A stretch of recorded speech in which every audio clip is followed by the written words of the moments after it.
Standing on the damp pavement outside my grandfather's estate, my hands trembled against the straps of my military duffel bag while cold metal gates blocked my entrance. After serving 25 years in cyber operations, I expected a quiet homecoming, but instead, my sister, Chloe, refused to open the gate and immediately dialed the local authorities. She stared at my uniform with total contempt, informing the dispatcher that an intruder was attempting to trespass on her private property. The sheer disrespect tore through me faster than any military deployment, especially when she coldly declared that I had been erased from the family estate entirely. I reminded her of the ancient oak tree in the yard and the childhood memories we shared in that house. But she merely sneered that my service gave me no special privileges. When the patrol car pulled up, the responding officers confirmed that my name was nowhere on the residential registry. My sister revealed that our father, Arthur, had moved into the estate after selling our childhood home, effectively consolidating everything under Chloe's legal name. Looking past the porch, I caught a glimpse of Arthur sitting inside behind the window, staring blankly ahead while completely ignoring my presence on the driveway. The officers politely asked me to step off the premises, leaving me with nowhere to go except the front seat of my parked sedan. I spent the entire night parked down the street, watching a fresh real estate sign being hammered into the lawn while memories kept me wide awake. The following morning, I met my longtime legal strategist, Nora, at a quiet diner to review the sudden property listing under a shell corporation called Vanguard Holdings. Perusing the official records, my stomach twisted when I saw my own signature forged on the property transfer documents executed months prior. Nora pointed out that the notary stamp belonged to an individual under investigation for falsifying legal affidavits, proving the entire transaction was fraudulent. Furthermore, municipal energy records indicated massive electrical spikes in the estate's basement, suggesting unpermitted commercial refrigeration. Units were operating inside the house. Before we could process the discovery, a cold text message arrived from my mother stating I should return to base because I no longer belonged there. Determined to uncover what my family was hiding, I returned to the neighborhood. Late that night and parked along the dark perimeter fence, a local mechanic named Derek approached my vehicle in the shadows, slipping a handwritten note through my window that warned me about suspicious late-night activity at the house. He admitted the family claimed I was mentally unstable after my military service, but he had witnessed strange men unloading unmarked crates into the back structure. Following his warning, I crept down the alleyway behind the property around midnight, armed with a hidden audio recorder to capture the illegal movement. 2 black vans pulled up without headlights, and my sister's husband, Julian, emerged to direct a crew wearing heavy gloves as they transferred sealed cargo into the basement. Approaching a cracked ventilation shaft, I placed my microphone near the foundation, only to hear my father's distinct voice ordering them to cut all ties if I discovered their operation. Hearing my own father calmly discuss my elimination sent a shockwave of adrenaline through my veins, forcing me to retreat silently into the night. When I returned to retrieve the recording device at dawn, it had already been discovered and removed, confirming that my presence was compromised. Minutes later, an unknown contact sent a threatening text message claiming they possessed my confidential military medical files and intended to use them against me. I demanded an immediate meeting with my father in a secluded parking lot, hoping to confront him directly about the forged deed and his shocking betrayal.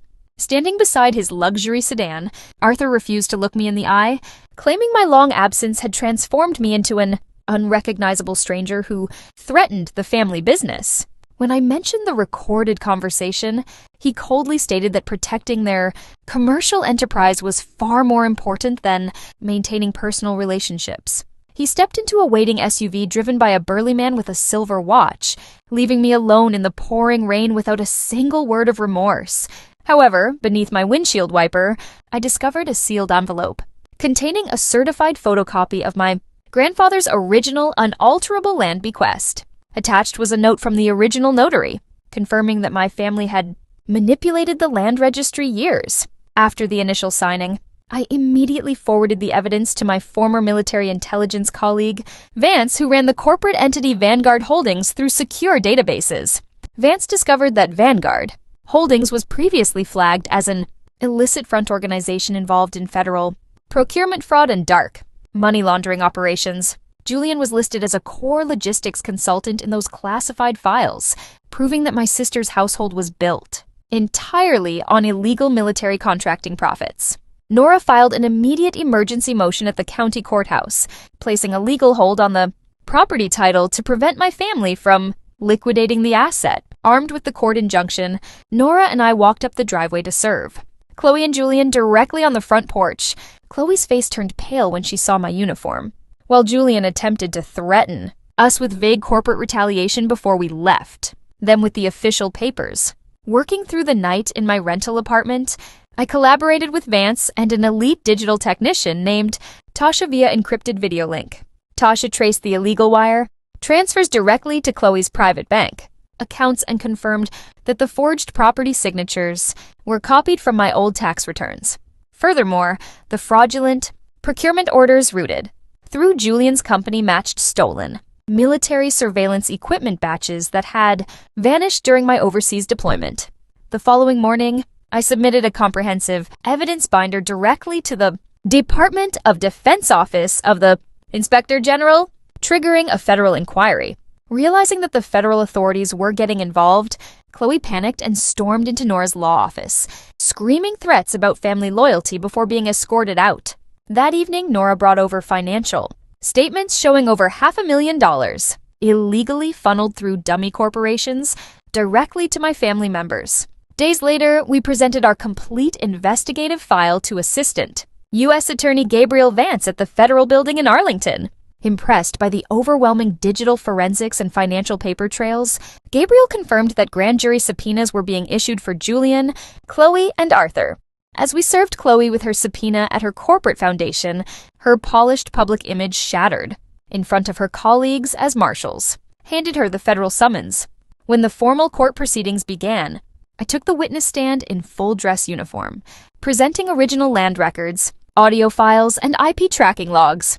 The prosecution presented physical evidence showing Julian had used my revoked security clearances to submit fraudulent bids for lucrative defense contracts. Facing overwhelming evidence of racketeering and forgery, my family sat frozen at the defense table as the judge denied all their motions to dismiss. During a court recess, my mother stood silently in the hallway with red eyes, watching from a distance but unable to utter a single word of defense. Outside the courthouse, several military veterans gathered to offer their support, standing shoulder to shoulder with me as the media broadcast the scandal nationwide.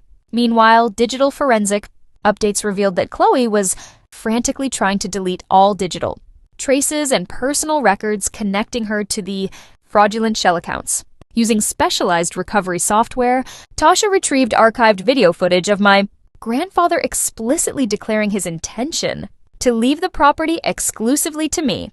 The undeniable video evidence forced the federal prosecutor to fast-track the criminal trial, leaving my family with no remaining legal defenses or escape routes. Corporate partners abandoned Julian overnight, while my mother made a desperate phone call begging me to withdraw the charges. To save the family reputation, I met my father one last time near the marble pillars of the courthouse, where he pleaded for mercy, claiming he only wanted to preserve the family name. I reminded him of how he ignored my military commissioning ceremony and chose to erase my existence for financial gain, refusing to accept his hollow apologies. Turning my back on his pleas, I walked into the courtroom where the judge sentenced Chloe, Julian, and Arthur to lengthy terms in federal custody. Justice was finally served, not through anger or retaliation, but through unwavering truth and undeniable evidence that exposed years of deceit. Weeks later, I visited the Defense Service building, where my name was permanently etched onto the Wall of Honor for Distinguished Service and Integrity. Standing before the granite monument, I realized that true legacy is not defined by stolen walls, but by the quiet strength to stand up for what is right.